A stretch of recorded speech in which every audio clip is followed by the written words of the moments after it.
I'm already doing it. I can stop. Okay, this regular council meeting will come to order. And could we have a certification of a quorum, please?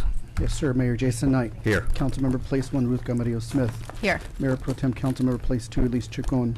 Here. Councilmember Place 3, Luana Lulu Martin. Here. Councilmember Place 4, Doug Goyer. Here. Mayor, there's a quorum of the council present to conduct this meeting. All right, thank you.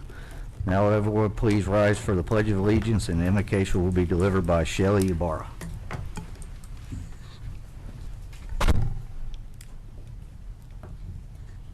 Heavenly Father, we thank you for the opportunity to gather here today in service to our community. We ask for your guidance and wisdom as the council conducts the business of the city. Help each member to make thoughtful decisions that serve the best interests of all residents. Grant patience, understanding, and respect in our discussions, and remind us of the responsibility we share to work together for the good of our community.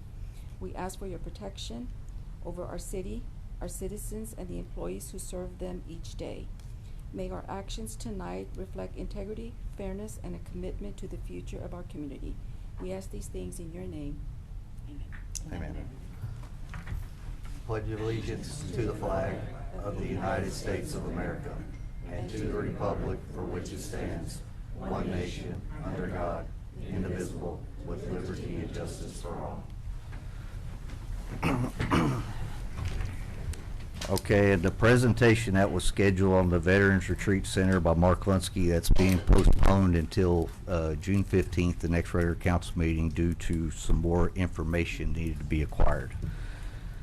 And with that, now we're going to move into announcements. Yes, we have one announcement today, and this is our annual tire event that's scheduled for this Saturday, June the 6th, and it's from 9 to 1. It'll be over at the 533 West Cleveland building that's across from Dairy Queen, and that's this Saturday from 9 to 12. Okay. All right. 9 to 1? I'm sorry, 9 to 1. Okay. All right. Thank you, Mary. Okay, now we're going to move into a public hearing, budget public hearing to provide an opportunity for citizens to offer input into the beginning of the budget process for the 2026-2027 fiscal year, and it is 6:04, and I declare this public hearing open.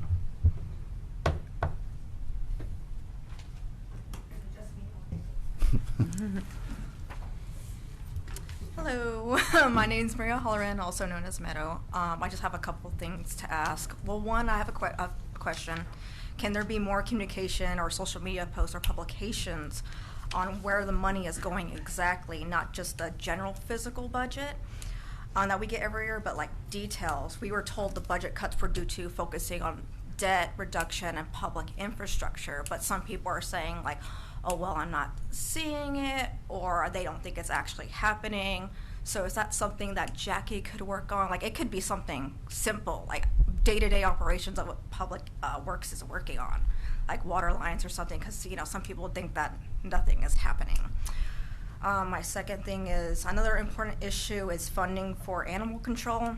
It should not have been cut in the first place. It is crucial that it's not cut again. If y'all do so, y'all are compromising animal welfare and public health in the city. My main concern is that animals that are taken in by animal control are not receiving the rabies vaccines due to budget constraints. We literally have city ordinances that require pets to be vaccinated for rabies, and we cannot even fulfill that on our end. I believe that this year Animal Control is requesting to hire another officer, a kennel attendant, and a vehicle. A kennel attendant would help keep the kennels clean while animal control officers are out on duty. They need these resources to do their job efficiently.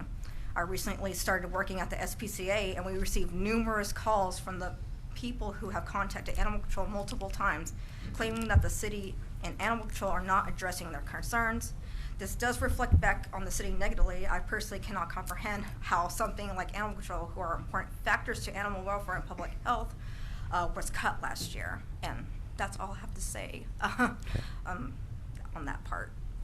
Thank you. Thank you, Thank Meadow. you. Thanks, Meadow. Okay, anybody else wish to comment? Okay, well, I'll declare this public hearing closed. It is 6:06 p.m. And now we're going to move into citizens' comments.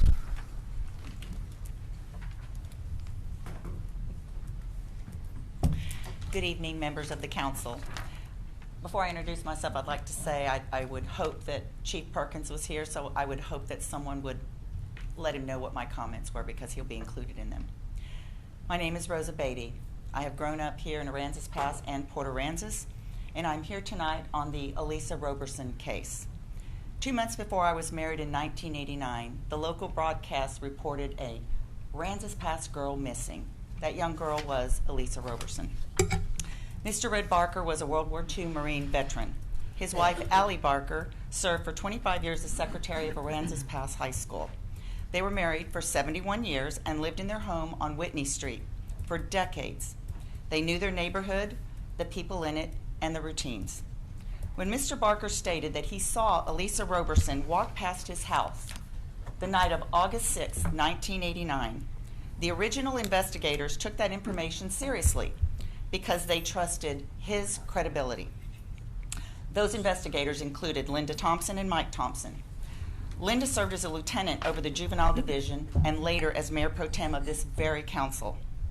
Mike was the captain of CID, and when Elisa disappeared, he later served as constable of Goliad County. They believed Mr. Barker's account deserved serious consideration. An investigation is only as strong as its foundation. Yet somewhere along the line, respected investigators, longtime community members, and their first-hand observations were pushed aside. Instead of valuing their experience, Captain Rhodes and former Chief Blanchard chose to dismiss those who questioned the narrative that they were presenting. Why were those observations of credible witnesses and experienced investigators discounted, while information from a source with a documented criminal history was given greater weight? The Roberson family has carried the stigma of accusations along with the burden of unanswered questions long enough. They watched respected community members be disregarded, legitimate leads dismissed, and confidence in this investigation eroded. I'll motion here, Chief Perkins now has an opportunity to move this department forward. We ask you, sir, who's absent here tonight, to move this administration forward, admit the mistakes of the past, restore public confidence, and issue a formal public apology to the Roberson family. Accountability is about acknowledging the past and choosing a better path forward. I thank you all for your time. Thank you, Thank you, Rosa. Rosa.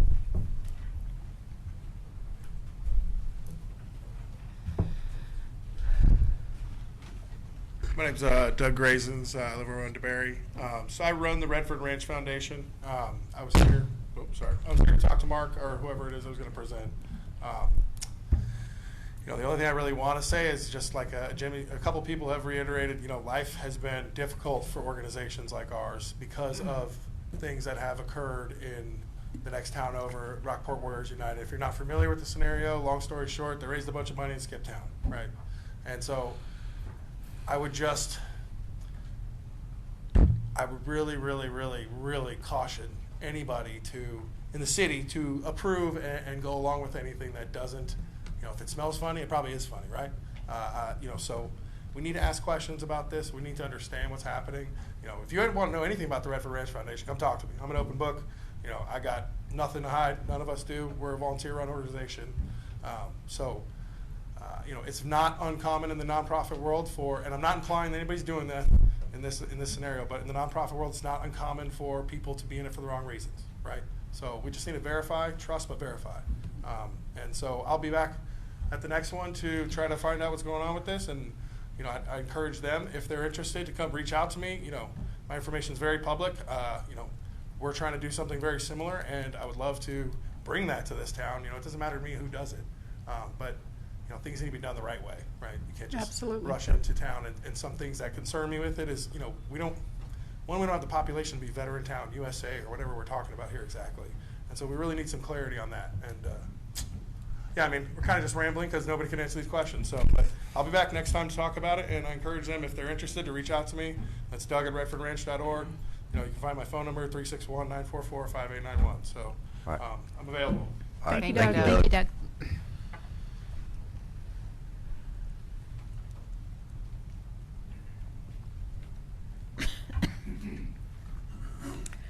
Well, my name is Darlene Min, again, still. I'm here today because we have yet to hear a formal public apology to the Roberson family from the Aransas Pass Police Department. For years, they insisted Elisa was murdered in her childhood home by her own mother and buried on the premises while her own siblings watched. To even claim that the original investigative team simply missed a wet slab of concrete during an active investigation is absolutely ridiculous. What we originally thought was a decade-long suspicion actually goes back much further. We were shocked to learn that in 2008, under Captain Robert Gonzalez, cadaver dogs were brought out to the old Roberson home. This means that for nearly 20 years, the Aransas Pass Police Department sat on the explicit belief that Elisa's remains were on that property. 20 years of suspicion, yet they did nothing to resolve it. It took the Roberson family less than 5 years of independent and relentless efforts to get the state of Texas involved and bring a geoforensic team to that property to clear the matter once and for all. And they did that. Not Chief Blanchard, not Captain Rhodes, not Frank Kent, not even the heroic Texas Rangers. A grieving family had to do the job that decades of law enforcement failed to do. This is a massive embarrassment, especially for Aransas Pass. Every day we are uncovering new details. It has been one failure after another. And today, Chief Perkins, I speak to the empty chair, you are failing this family and this community, yet again by refusing to take responsibility and issue a public apology. Are you simply too embarrassed to admit that your predecessors failed miserably? By staying silent, you are following directly in their footsteps. You do not deserve to wear that badge if you are willing to look the other way.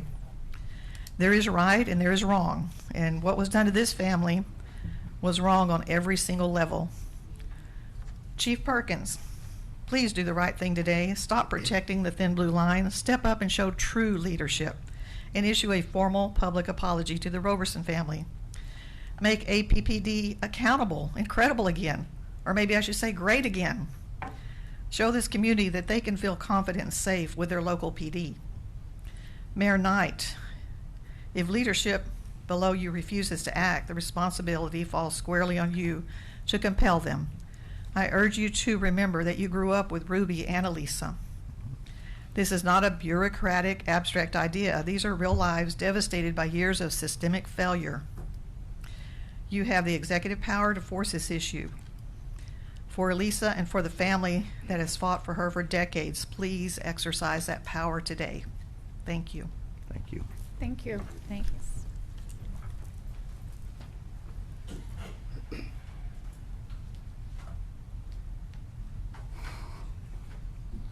Good evening, Mayor and Council.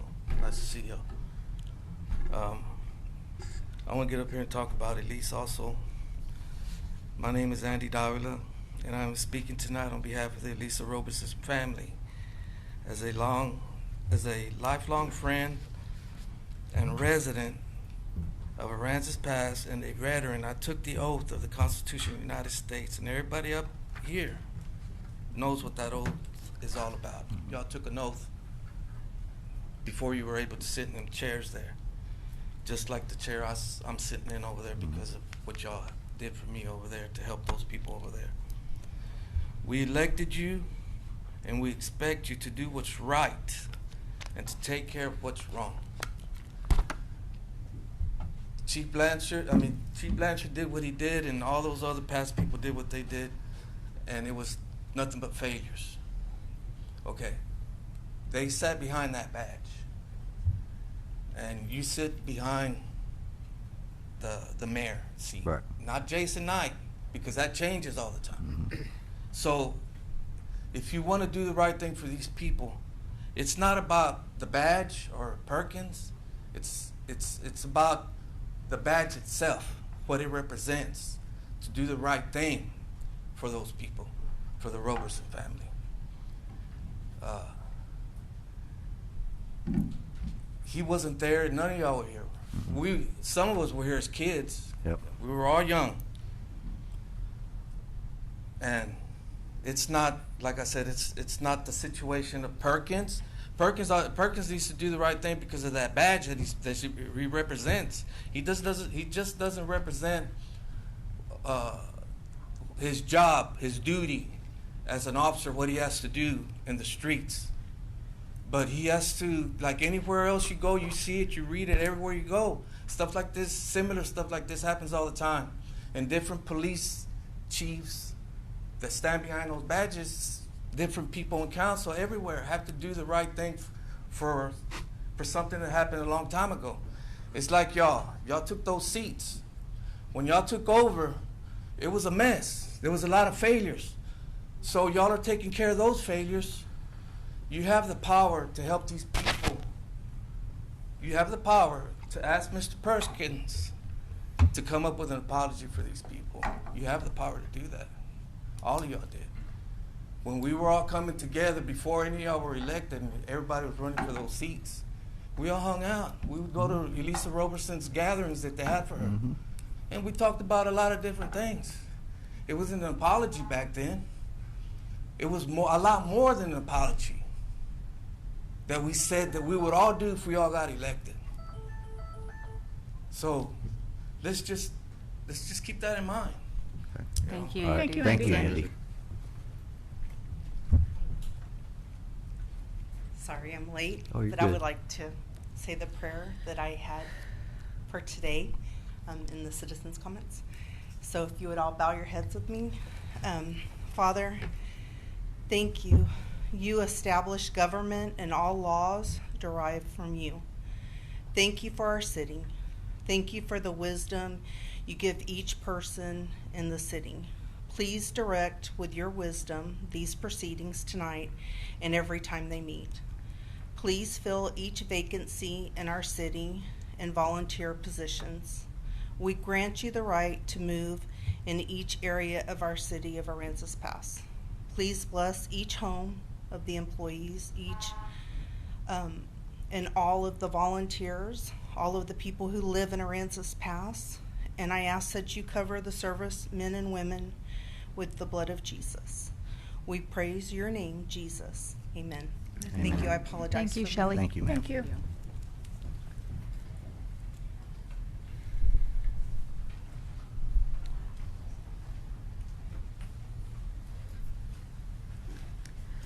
Hi, I'm Barbara Kramer, and that's very humbling to hear what happened to that little girl, and I know it probably won't mean much, but I'm sorry. So, I'm here on another matter. I'm here to speak about the Cedar Lodge Motel. So I've submitted quite a few notices to the city of concerns about, outside the grass, being so high, but there's many doors that are broken in that sit wide open at this very moment, windows broken in, and quite frankly, to walk down the street near there makes me nervous. So there's mattresses that have been there over a year, and I'm willing to help clean it up, but I can't physically do it myself. So, and with all the rain, the mattresses are getting heavy, and just let me know if I can do something to help. But I think that, I can't go there myself without permission, but it really needs to be boarded up. It's a risk to children, animals. So that was Okay. my concern. Thank you. Thank you. Is that something we Tito, could look into, thank you. Mary? They're on the list. Thank It's you, on the Barbara. list, right? Yes. And didn't it sell? Didn't it sell? No, they backed out. Okay. Oh, wow. Let me look into it, and I'll Yeah. provide the council with an update as well as Ms. Okay. Kramer. It has been on the list, Yeah. and I know it's been that way for a long Yeah. time, but At we least are it's on aware, ours. and Yeah. it just Should be takes on yours. forever legally to get anything done. So nobody can go there and board it up like a citizen? Can we? No, we can't, right? So, Yeah. okay. Okay.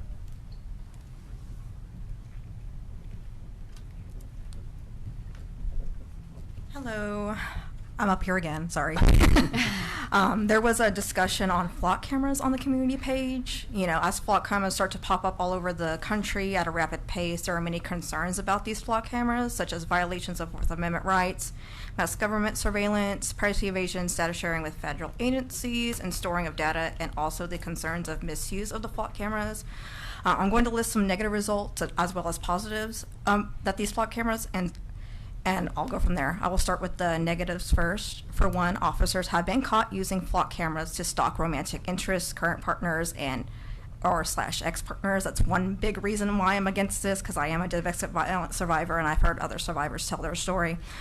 For instance, an officer resigned from the Milwaukee Police Department after allegedly using the department's network of ALPRs to track his romantic partner and one of the partner's exes nearly 180 times over a 2-month period. Two, there have been many instances where people are being misidentified as criminals because flock cameras are ran by AI. For example, in Toledo, Ohio, a flock camera misread the number 7 on a person's driver's license plate as a number 2, causing the police to pull over and arrest the wrong person.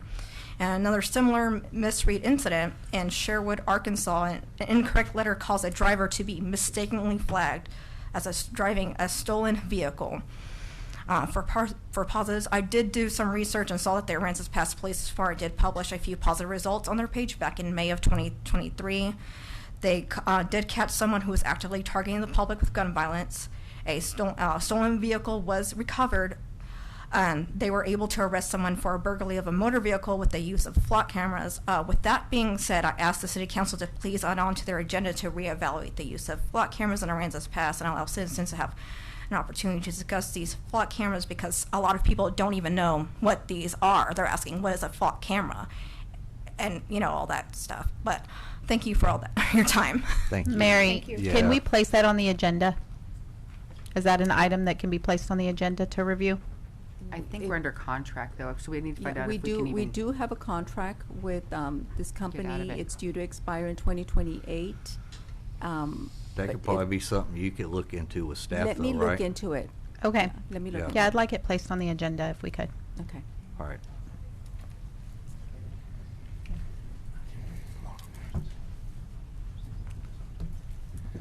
Hey guys, Matthew Rankin from over in Corpus Christi, Lately Armed Media.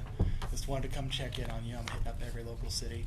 All right. CJ told me you guys were doing the right thing, but you know, Good it's deal. trust but verify. All right. Y'all seem to be doing all right down here. So as everybody knows now, if you got a carry license, you can carry into council meetings, anything like that. Pretty much anything that's an open public meeting that's not being held in a place that's already banned. Right. So, like school board, yes, if it's in the civic center. School board, no, if it's in the middle school gym. That's pretty Gotcha. much the only place left you can't. Gotcha. So you guys probably won't see me up here again unless, you know, you pull something like Corpus and arrest a girl for saying goddamn or something Right. like that. But with Blanchard gone, I don't think that's going to happen. So, yeah, keep it up. All right. Y'all have a great day. Thank you, sir. Okay, anybody else? Oh, here we go. Come on. First of all, I want to start off by saying that I completely agree with this young lady on the animal control. Y'all got to invest more money into your animal control department. Can you state your name? I'm sorry, what's that? State your name. Oh, Melissa Esquivel. I am, the way we treat our animals in the community is important. It reflects on the community itself. So I think they're public safety, but they're also about trying to get those animals out there and the safety of the animals. The next thing I want to go into, the presentation, of course.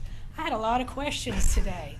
I've been on Facebook and I've been looking at all the questions people have been asking of Mr. Rivas that we just can't seem to get any answers for. That's not how a nonprofit operates, right? Transparency is first and foremost. That's how you get your donors. That's how you get your grant. It's how you solicit your community support. It's unfortunate that Mr. Rivas didn't come up, and it's unfortunate that Mr. Lunsky wasn't here. That's 2 times in a month that the public was excited about getting some transparency on this build, and also this nonprofit, I guess, that is collaborating with them. I'm not for sure what's going on there. I don't know what's going on in executive session. I haven't got the lease in my hand to know what that situation is about. What I will say is somebody who has a nonprofit, I'm not going to claim to be a professional in 501Cs. What I will say is I have been through the process, And based on what I have seen and read from Mr. Rivas, I do not believe in the least that a nonprofit called Operation Restore Heroes exists. I've been on the phone with the IRS today. I've been on the phone with the Texas Secretary of State. I cannot find any filings.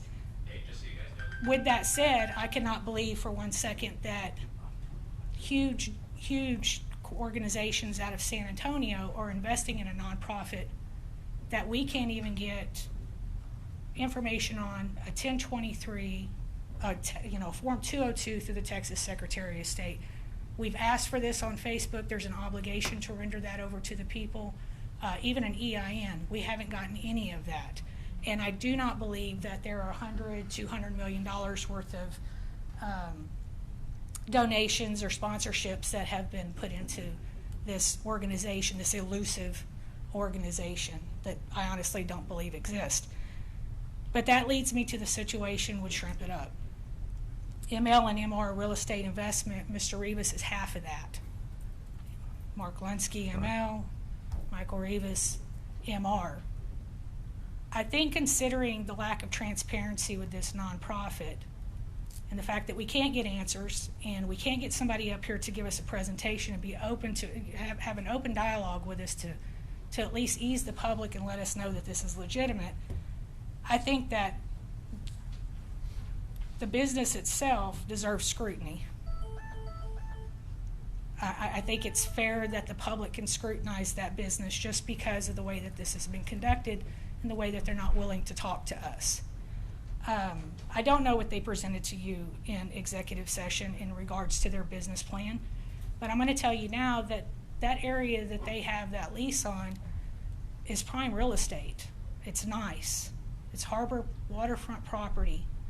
And this city council, I can only ask that you conduct this like a bank would. If they were to go before a bank and ask for $1 million or $2 million loan, there's an expectation there of documentation that needs to be surrendered over to them to get approved for that loan. You know, you have annual profit and loss statements, you have tax returns, you have to show that you're a successful business and that you have a business plan in place. And if they haven't produced that to you, I think that you're giving away property to somebody that may be a liability, especially considering Mr. Rivas, with the way that he's spoken. The public consensus is that this is not a trustworthy endeavor. And I'm not here to outline somebody's motive or their intent or anything like that, and I don't want to make a blatant accusation, but what I will say is that they have put themselves in a position to be questioned, and especially questioned by the city council, because that land is important. And that land does, as you said, Mr. Knight, before, it belongs to the people. That's right.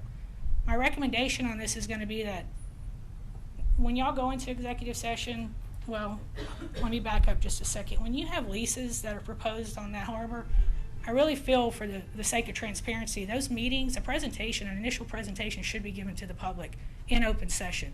If you've got to go into your executive session under consultation with an attorney, do that after the fact when it looks like the public is okay, they fully understand what's going on. I know you're not going to make everybody happy.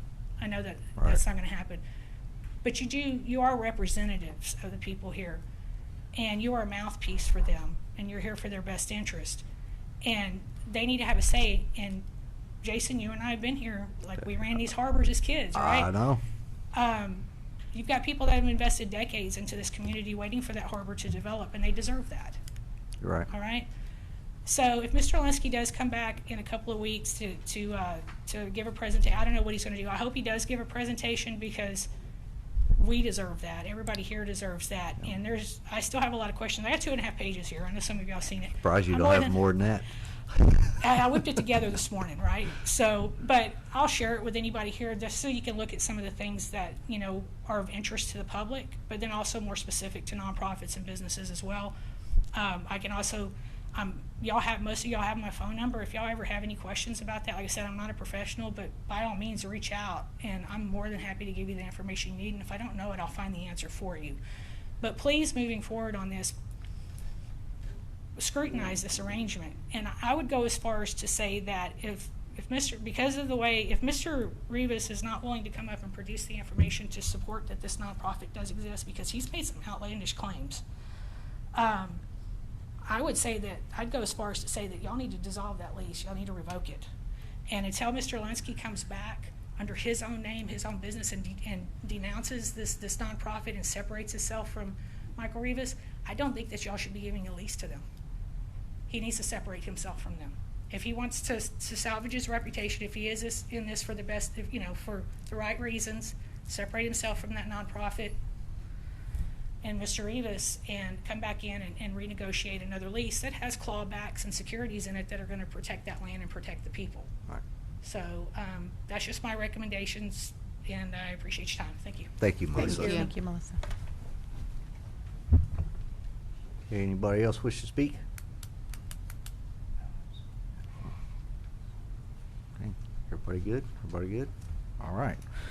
Okay, now we're going to move into the consent agenda, and it'll be to approve the regular meeting minutes for May 18th, 2026. And do we have a motion? I'll make a motion to approve the regular meeting minutes from May 18th, 2026. Okay, we have a motion on the floor. We have a second. Second. Any further discussion? All in favor? Aye. Aye. All opposed? Motion carries. Okay, now we're going to move into action items. Will be consider and act to award the request for proposals for the police and fire station renovation and addition to Victory Building Team in the amount of $8,190,000.00 plus alternate number 1, roof replacement $280,000, alternate number 3, parking lot seal coat $25,000, and alternate number 4, exhaust at bay $87,000 for a grand total project cost of $8,582,000.00. That's a lot of money. Before the chief makes any comments, let me just say that the city issued a request for proposals, and bids were received. We received a total of 7 bids. Those bids were reviewed by our engineer, Chesney Morales. After review, they recommended that we award the bid to Victory Building Team, which is the lowest qualified bidder. The proposed construction and the timeline for this project is about 487 days. My recommendation is, in addition to the base bid, is that we award alternate number 1, which is the roof, for $280,000. Alternate number 3, which is the parking lot seal coat, for $25,000, and the exhaust at bay, which is alternate number 4, for $87,000, for a total of $8,582,000. And we do have our engineer here in case the council has any questions. And I noticed a contractor is also here with Victory Building Team. They're also in the audience. All right. No change orders, right? Sounds good to me. Unless we get some deducts. Right. The city manager came in clutch with her invocation. I appreciate that. But she was right. We hope to have the wisdom to prepare for the future of the community. And that's part of my job as the fire chief, is to make sure that we're preparing the fire department for the future of the community, to provide the best services that we can with the facilities that we have, and get the most out of the taxpayers' money, right? That's what we do. I would just like you to consider, city manager and I, we don't agree on everything, but thanks to her, we've had a lot of progress in the fire department since I've been here, just under 2 years. But I would like to ask you to consider alternate number 2. We have a lot of equipment. We've got a lot of new equipment we'd like to keep under the roof and keep it out of the elements. Even with the construction of the new facility, it'll open up 2 bay spots, but it's not a lot of room for these new apparatus. We've got a lot of trucks that are still going to sit outside, subject to the elements. If you have any further questions on that, I've got Captain Cruz along with me. JJ, y'all know JJ. He's got more experience with these trucks than I ever will. He's put blood, sweat, and tears into those trucks. Where did these bids come in conjunction with what was in the original allocation? Let me open up the bid tab. I think it was within 20 or 30,000. Yes, it came in very close. It was close. Lower or higher? Do you I recall? can't remember. You're asking my original bid books? Yes. Yeah, I think. Yeah, you can come up here. Thank you. Uh-huh. Yes. Are you asking my original bid that I came up with, or The low bid. Yes. Yeah, I think she's Uh-huh. wanting to know how close these were to the So, original. My bid was around 7.8 million that I came up with.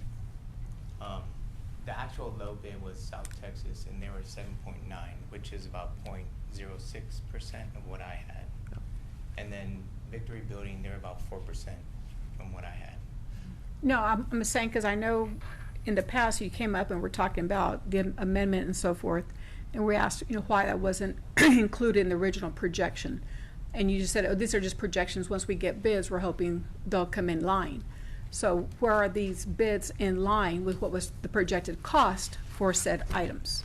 Right, my projected cost was 7.8 million.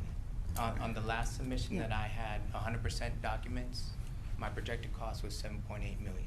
On the base bid only, right? On That was just on the base only. bid. On the base Not bid the only same- for, not the add-on. yes. And the alternates, I have them here if you want those as well. I actually have my cost here. I can hand those to you if you like. Please. Okay. Think about 300 grand over your estimate. Yes, and actually, my estimate was a little higher than their alternates. Sorry, I had it here and now I'm trying to find it. So, and this $300,000 overage, where's that going to come from? They were just That is just where the Yeah. bids So came mine- in at. Yes, mine are Yeah. projections. Those were his, his total was just, they were estimate totals. These are the actual bids that were submitted for the Right, project. which is 300,000 over what was projected. She's asking how much was budgeted for the project. Well, the amount of the bond that we took out was 16 million. And so I never had that information, but this is my cost proposal that I came up based on the construction documents that we prepared. And so that's our base bid, and then these are the alternates here. So we projected 350,000 for the roof, and I believe it came in lower. It came in lower. And then we projected, so the bay came in a little higher than what I projected. Okay. And then the seal coat, we had projected 36, and that came in a little higher. Well, depending on which one you use. The seal coat came in at It came in 25,000. a little lower too. And then the exhaust came in lower. I had it 105,000, it came in at 87. So overall, they came in a little bit, the alternates came in a little lower, but my base bid, they came in a little higher. Okay. So this column here is your base bid, and then these are all the alternates. And you're welcome to keep that if you like. Thank you.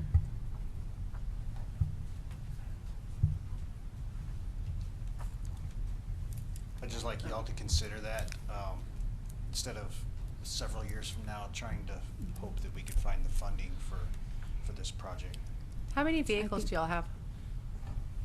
I think if the chief and I had a discussion last week, and the current bay, as it is, would accommodate 5 vehicles. And I believe the vehicles that are stored in the bay is the, correct me if I'm wrong, Fire Chief, is the engine truck, the ladder truck, the brush truck, and there was a rescue truck, and then there was another vehicle. No, that's all we have. We only have 4 vehicles Okay. parked in the bay Okay, right now. so there's 4. And it'll house yes, 5? The extension of the bay would extend it an additional 40 feet.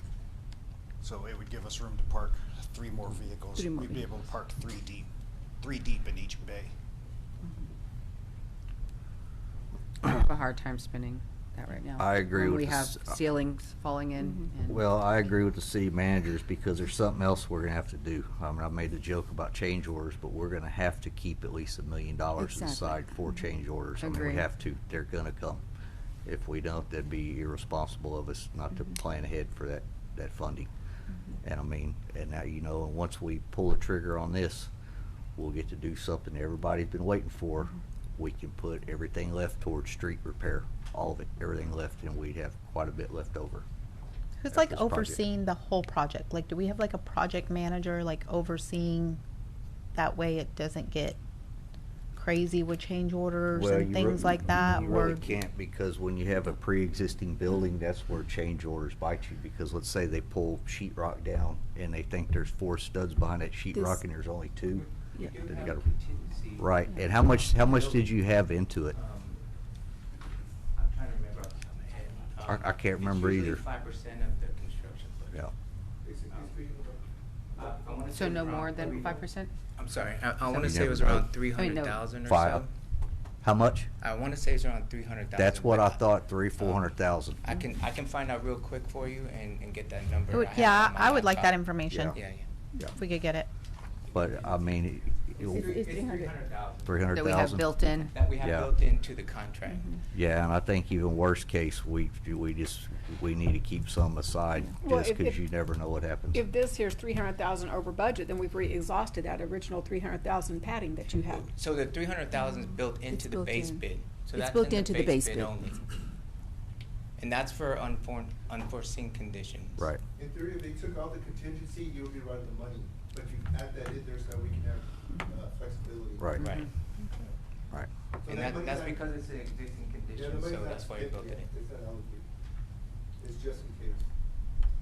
And that money will go back to the city. Right. If they don't use Yeah, it. if we don't spend it, we The get it. contractor doesn't keep that money. I think he did really good projecting. Oh, He yeah, came very came close. Very close. close. He I came was- very close. I was shocked. Very Yeah. impressive. Yeah. I think Yeah. he did a good job. More questions? Okay, well, somebody want to make a motion? Come on. Oh. I'll make a motion to award the request for proposals for the police and fire station renovation in addition to Victory Building Team in the amount of $8,190,000 plus alternate number 1, roof replacement, $280,000, alternate number 3, parking lot seal coat, $25,000, and alternate number 4, exhaust at bay, $87,000, for a total project cost of $8,582,000. Okay, we got a motion on the floor. We have a second? I'll second. Any further discussion? All in favor? Aye. Aye. All opposed? Motion carries. Right. Good deal. Got that one knocked out. All right, get It busy, has- guys. It has taken us a while to get to this Boy, point. you ain't so, kidding. yeah. 3 years of hell. Yeah, I know, this has been, All right, now we're going to consider an act on approving a resolution authorizing a financing agreement with Government Capital Corporation for the purpose and installation of a replacement HVAC system and designating the city manager as the authorized signer for all financing documents. Yes, okay. So one of the HVAC systems at City Hall is failing. It has begun to cause water leaks. They started at the very first office and it's traveled down like 2 offices. We recently, because of the rains that we've had to replace the carpet with laminate flooring. There is another office where we're probably gonna have to replace the carpet. I'm sure you council members have seen the buckets that we have in those 3 offices every time it rains. So we did obtain 1 quote, and that is from Texas Coast Comfort Solutions. They are local. There is a statute in the Texas Local Government Code that states that a municipality is exempt from the competitive bidding process if the procurement is due to public calamity necessary to protect the public health and safety, or it's due to an unforeseen damage of city property. Our purchasing policy also states that the city manager is authorized to order emergency purchases. And in my opinion, I believe this is an emergency purchase. However, it is coming to council because I am asking that the council fund this through a capital lease. It'll be for a 3-year term. The first payment, in order for us to budget for the first payment or structure it for next budget cycle, it'll be a 3-year term. I believe the interest is at 5.13%, I believe. So I believe by doing it this way, it allows us to budget for this expense in a responsible way. So that's the item that's before you is to allow me to to expend these funds through a capital lease. it's 5.3. 5.3, okay.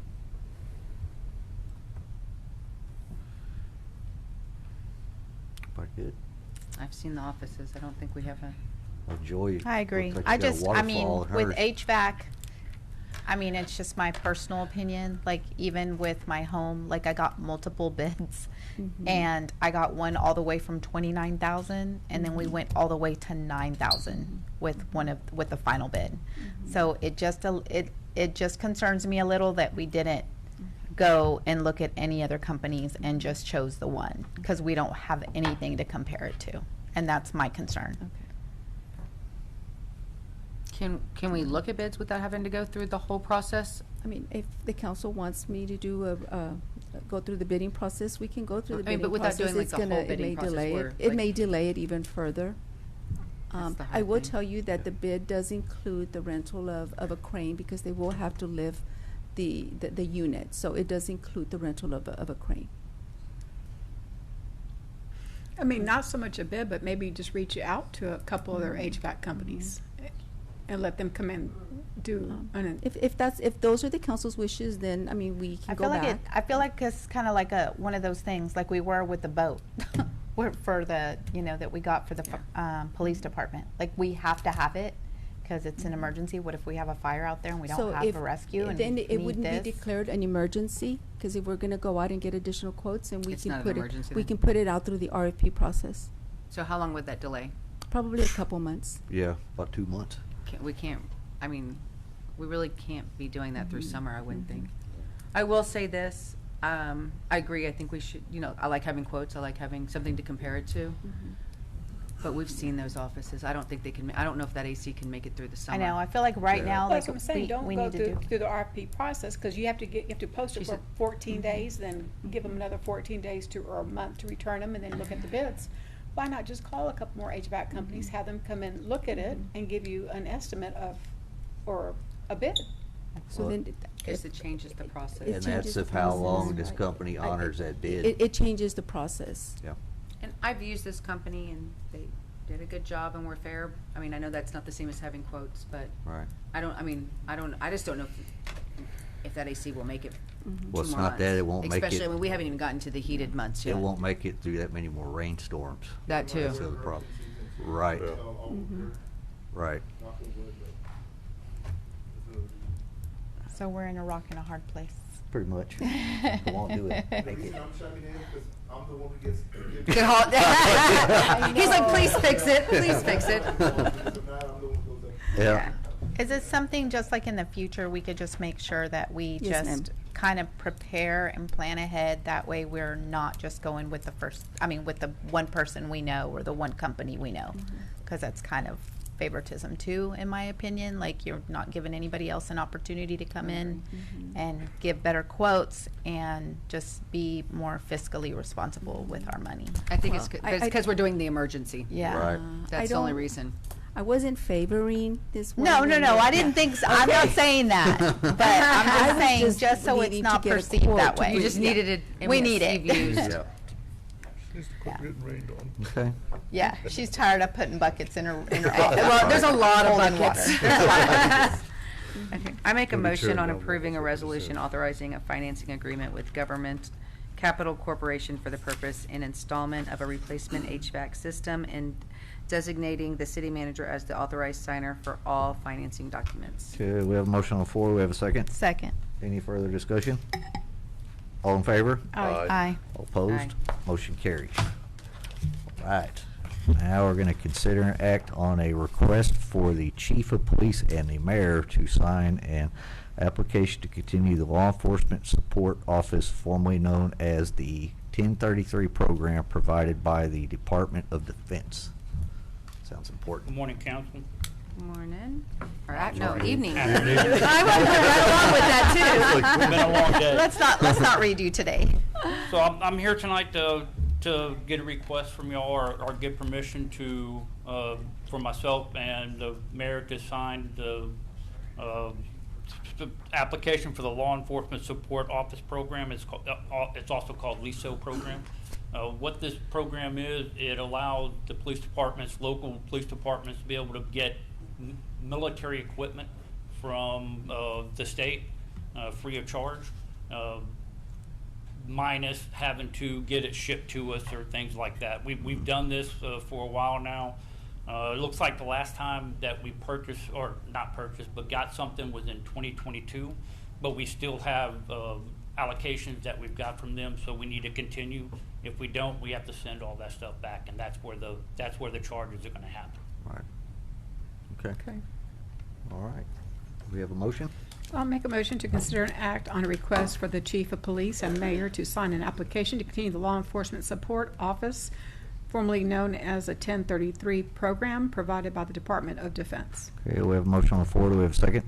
I'll second it. Any further discussion? All in favor? Aye. All opposed? Motion carries. All right, thank you, Chief.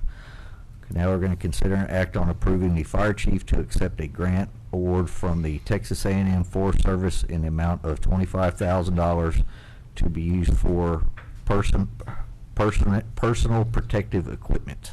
Right. I figured I'd get that out. Got it out. Self-explanatory. We got a grant. This grant was actually applied for before I got here from a previous fire chief. Oh no, wait. Actually, we did apply for this one. It was for $25,000 for personal protective equipment, the bunker gear. So we're asking council to approve myself to accept this award. It does come with a 5% cost share, which will come out of our uniform budget. Okay. I think it looks great. All right. I'll make a motion to consider an act on approving the fire chief to accept a grant award from the Texas A&M Forest Service in the amount of $25,000 to be used for personal protective equipment. Okay, we have a motion on the floor. Do we have a second? Second. Any further discussion? All in favor? Aye. Aye. All opposed? Motion carries. All right, thank you, Chief.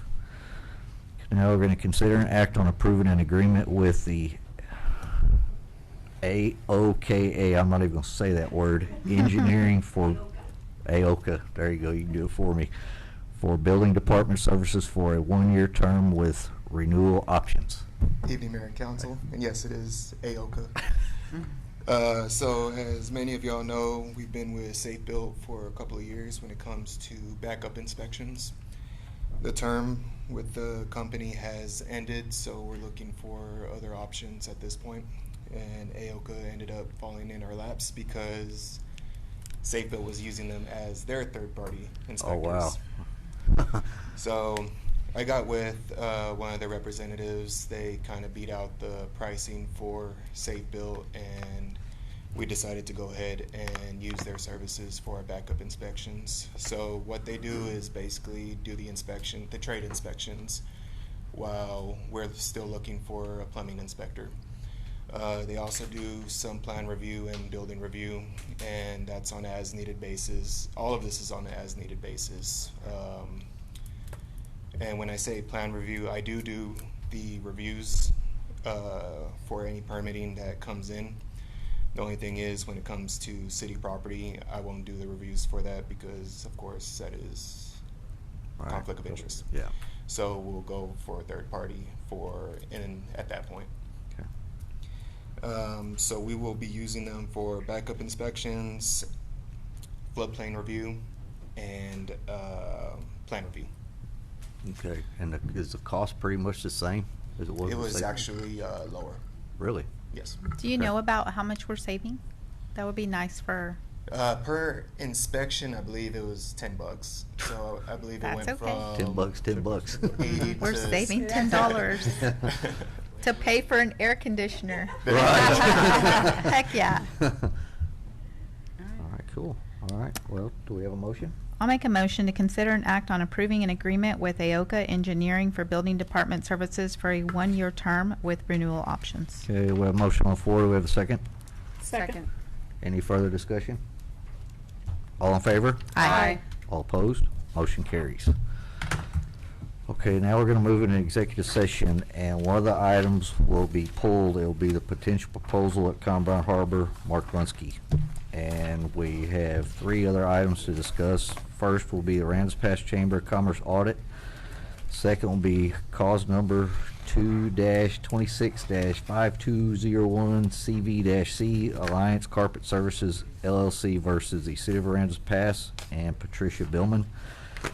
Third will be Patricia Billman versus the City of Aransas Pass, and it is 6:55 p.m. Do I? No. No, we don't. No. No? No, I think we're good, right? Right? I Yeah, think we're all good. Okay. No, Yeah, no, we're good. we don't have anything. I don't What? see anything.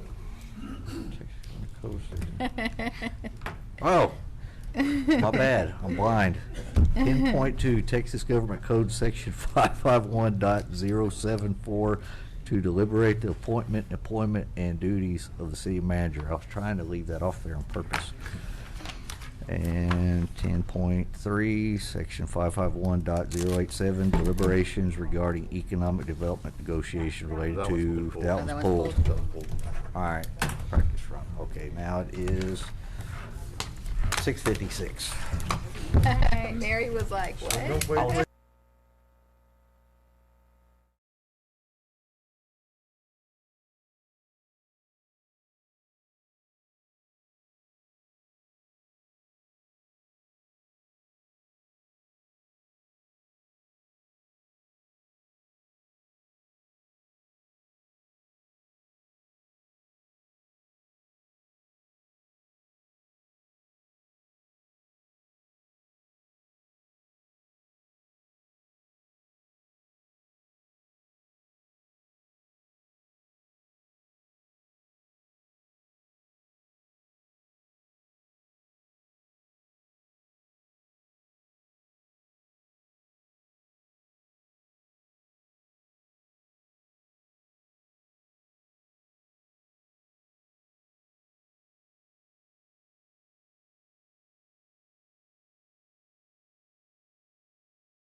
Okay, it's 8:05 PM. We're going to reconvene in open session. And do we have any motions? Yes, I have a motion to accept the retirement of city manager effective June 26, 2026, and appointing Sal Hernandez as interim city manager at a salary of $125,000 plus a car allowance at $550 per month, and the $125,000 a year. Sorry. Say, I'll take it for a Yeah, month. and the car allowance at $550 per month, and Sierra Jimenez as interim city secretary at an annual salary of $70,000, and directing city manager to start recruitment of a new city manager. Okay, we have a motion Now we on can all the cry. floor. Do we have a second? There you go. Second. Okay, any further discussion? All in favor? Aye. All opposed? Motion carries. And with that being said, there's no other action to be taken. Meeting adjourned. Boo.